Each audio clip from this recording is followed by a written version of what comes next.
نجیب فیض په خپل خبرونه کې پر راشد خان نبی او پښتنو ته توهین کړی. په سلامونو نیکو هلو مو هرکلی کوم. خدای دې وکړي چې ټول به روغ جوړ یی. مخکې له دې چې ویډیو درته شروع کړم نو له هر څه مخکې زموږ چینل در سره سبسکرایب او خوا کې ورسره د بیل نشان ووهئ. بیان ازادي په هر هیواد کې شتون لري، خو داسې نه ده چې د بیان ازادي په یو قوم او یو شخص ریشخند ووهل شي او هغه داسې شخص وي چې د یو هیواد له قهرمان څخه کم نه وي. تیر اختر په اریانا تلویزیون کې یو خبرونه جوړه شوې وه چې د خپرونې نوم و د اختریز بنډار له نجیبې سره. په دې خپرونه کې نجیب فیض اول په پښتنو ریشخند وهلی چې له یوې پښتنې زړې ښځې خپله نیا جوړه کړې او په کور کې ورسره یو پاړسیوان نوکر وي، هغه پرې مینېږي.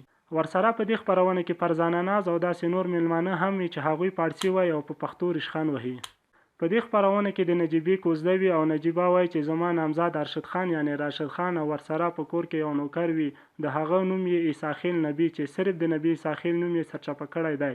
نجیبه وایي چې د اختر په ورځ زما نامزاد له ورکپ څخه زما کوژدنې ته راځي، هلته ملا ناست وي نو یو سړی چې مخ یې پټ کړی وي او د کرکټ یونیفارم کې راننوځي او د ملا تر څنګ کیني.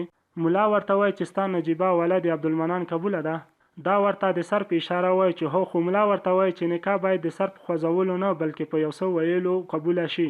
په دې کې د نجیب فیض نیا راځي او هغه سړی مخلصوي، ګوري چې هغه نفر وي کوم چې د نجیبې سره په کور کې د نوکر او نوم یې ورته عیساخیل ټاکلی وي.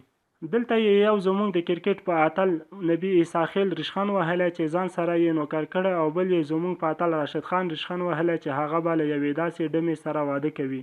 که تاسې خپرونه وکتله نو پوه به شئ چې هر وخت د دې خپرونې پروډیوسر په پښتنو ریشخند وهي او پښتون یې په یو جاهله قوم معرفي کړی. دا وه زموږ نننۍ ویډیو. هیله ده چې خوښه شوې به مو وي. که خوښه شوې مو وي نو ویډیو در سره لایک او خپل نظر مو په کمنټ کې ولیکئ.